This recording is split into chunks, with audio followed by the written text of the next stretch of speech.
Hello, welcome back to part 3. I wanted to just touch on some of my favorite authors in several of genres that I really enjoy and I think have been successful with offering good reader's advisory and suggestions and been able to build some fantastic displays that have really pushed that genre forward.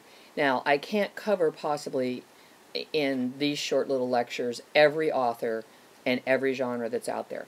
But I wanted to cover a few that I think are important to have in every collection and have a really good understanding. We already talked about the coming of age issues novel. It is really important to have several of the major authors included and to watch for their works when they come out. And there are hundreds of them. So please understand that this is just a sampling. This is in no way an inclusive list that no one else gets added to. Laurie Halse Anderson, fantastic, popular with teens, reaches out to teens, deals with real cutting edge, growing up type issues, and she's very popular among older teens. And I want to clarify something, or qualify this comment. You have to understand that not all kids are reading at an 18-year-old level or a senior in high school level. Some of them may still be reading on an 8th grade level. Some of them may be reading for college. So years ago, when I was in a school library, I was taught a really interesting way to look at developing a collection with the librarian that I was doing my student teaching with. 2 up, 2 down. And that's how I look at collection development even to this day. I go 2 grades up, 2 grades down. And I look at that when I buy things and when I choose things, and even for displays. So somebody might say, ooh, isn't that awfully young for high school?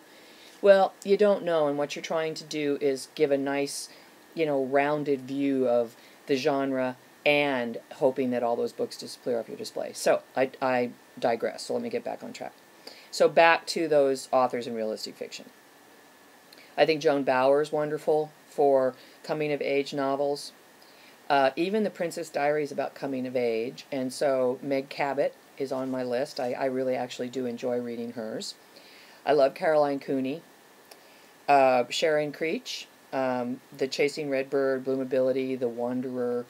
Now, a lot of these books you're going to find in Herald, but these are also mainstays. I will then go to the newer fiction lists, and I will see, has one of these authors written something recently that I can put into the collection. Chris Crutcher, a must. Sarah Dessen, a must. Ron Cortage, Stoner and Spaz, one of my all-time favorite books. And a lot of these books are also on the list that I've provided to you under lessons on the class site. Chris Lynch. Walter Dean Myers, powerful, powerful writer. I really like Randy Powell. His tribute to Another Dead Rock Star was just absolutely fantastic. I love Rita Williams Garcia. So in romance, who can we add to this? Well, romance can also be one of those crazy, like we talked about in part 1, subgenre. For instance, Forever, Judy Blume. Dealing with teenage pregnancy. Sex. It's a romance. Coming of age. So it fits a lot of different genres. So for Herald, she's put it under romance. But you can find Sarah Dessen here. You can find a lot of authors that write multiple genres. So there's not, just one answer to a genre answer when someone says, oh, well, who writes good murder mysteries? Well, you might tell them, that, oh, Caroline Cooney writes pretty fair murder mysteries, or mystery suspense, but then you'll turn around and here she is writing about, a coming-of-age issues. So just be open to that, because it's really cool that they don't kind of pigeonhole themselves. Sports, big one. Have lots of sports if you want boys to read. And again, there's several, but Chris Crutcher, fantastic, always includes sports in a lot of his books. I really like S.L. Rotman. Um, he's another person. A couple of his books are older, but they're still really good. Humor, Joan Bauer. I would put her at the top. Gordon Corman and Gene Ferris. Some of my favorites. I'm not going to delve too far into series because there's millions of them and you should have a lot of them. Kids love series. We talked a little bit about adventure, and I would definitely tell you to include Will Hobbs, John Marsden, again, Anthony Horowitz is a great writer of espionage, terrorism. His characters get kids really hooked. Younger kids in high school and upper grades in middle school really, really like him. Do you include war?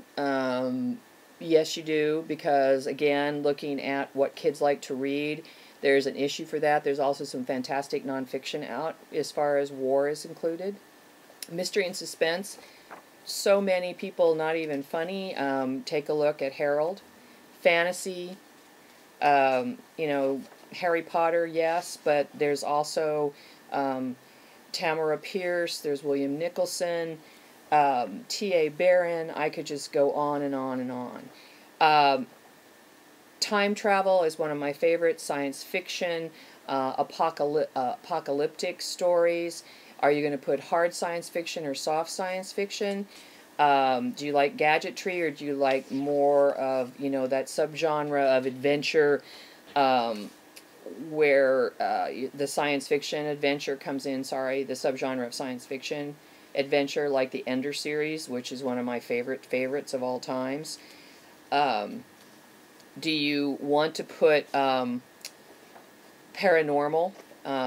Here we go with vampire, ghosts, werewolves, and it's a big area right now. A lot of people say, oh, but it could be fatty. Well, it's been a fad for quite a while, so you might want to look and see about putting those old favorites in there, like Blood and Chocolate, but then also having, you know, Neil Gaiman in there, Joseph Bruchac, David Almond, Ray Bradbury, another classic, but still, kids do still like to read him, especially on a high school level.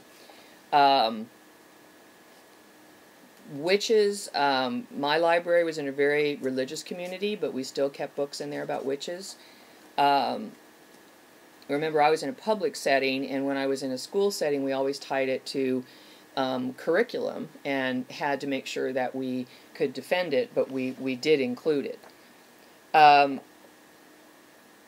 Superheroes, comic books, graphic novels, are they a genre?